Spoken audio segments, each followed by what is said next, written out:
It's now my pleasure to introduce Todd Aidman and turn the program over to him to begin today's webinar. Todd? Thank you, Gina, and thank you to everyone for attending today. This is one of my favorite lines from Jerry Maguire's Help Me, Help You. You know, a lot of people may half-heartedly say, poor Todd, he's going to tell us how to put him out of business because he's going to give us advice how to avoid employment litigation.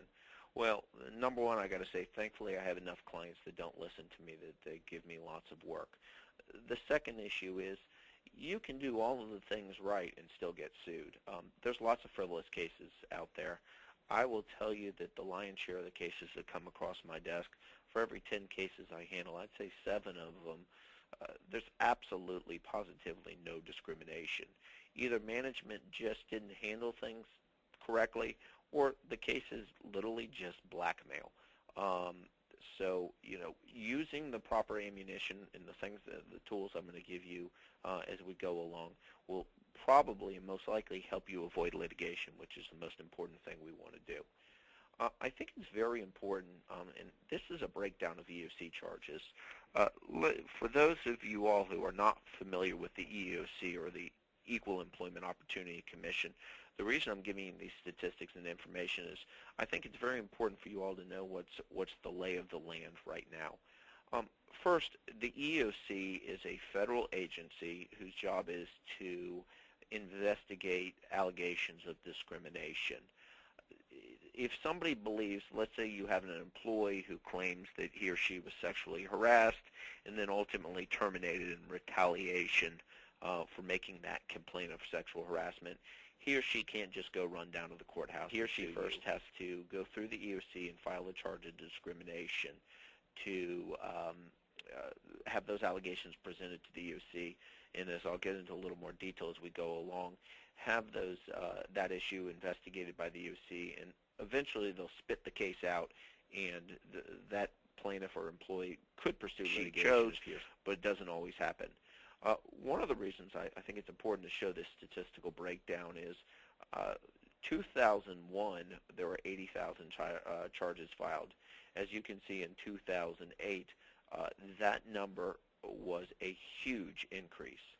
A lot of that has obviously to do with the economy. We have very, as you all well know, very high unemployment right now. So people are looking to that as, you know, their alternative.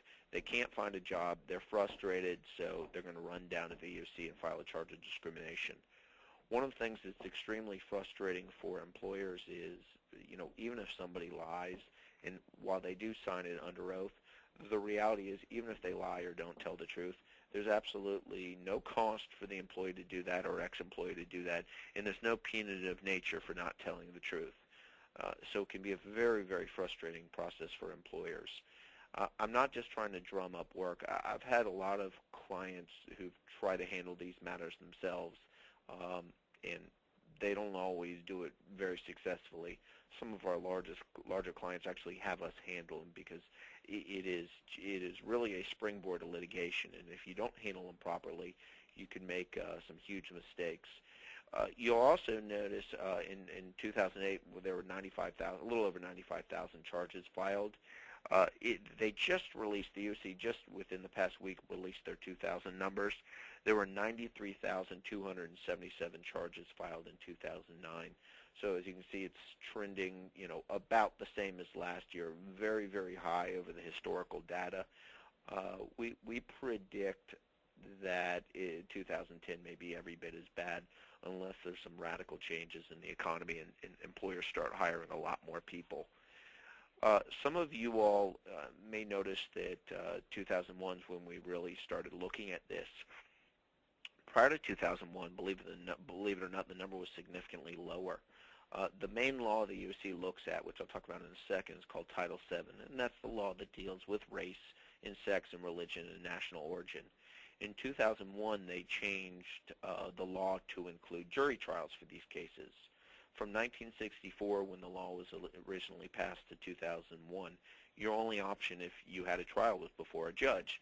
And candidly, these cases weren't as attractive to plaintiff's attorneys because they're always looking for an opportunity to get in front of a jury and plead their case. I'll back that up even further, aside from, anecdotal knowledge of what plaintiff's attorneys like. The Wall Street Journal did a study about 5 years ago, and over 70% of prospective jurors who sat on employment discrimination cases said that they're likely to find against a company without knowing a thing about the facts or the evidence or what the law might be. So you all are starting with 2 strikes against you if you go in front of a jury. And once the law changed, obviously charges became a really hot-button issue. Also, between Clarence Thomas and Bill Clinton, your employees may not know how to show up to work on time or make enough widgets in the day, but they certainly find out what their legal rights are. As you see the breakdown on this chart, you see that the lion's share of the charges still are race-related. In Florida, we have an extraordinarily high amount of national origin charges, and that's mostly due to a large Hispanic population. You'll notice retaliation down here. That's a very high number. Candidly, those are the most difficult cases for us to defend. And the reason they're so difficult to defend is normally what I call the writing on the wall plaintiff. You've got somebody who, for instance, is not doing a very good job for you. They probably realize that they're going out the door fairly soon, and the employer has been giving them a hard time about their performance or attendance or something to that effect.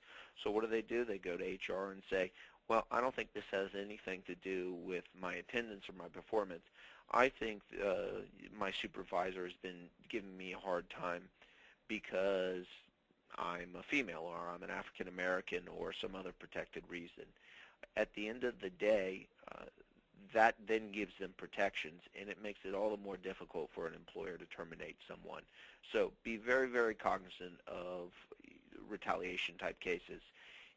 I'll talk about in a little more detail. If somebody makes a complaint of discrimination, it's very important that you all, if you are going to take any action against that employee, you have to do it in a very objective fashion, that if you get that 70% of jurors who are predisposed to not like employers, that when they look at something, they agree with you and they understand why you made your decision.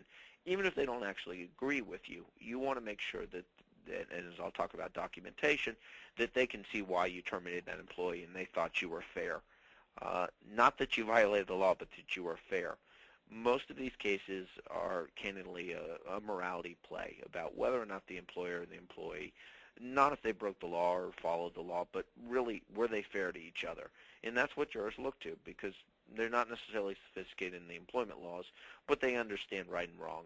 And that's what your documentation is going to need to show, that you made the right decisions.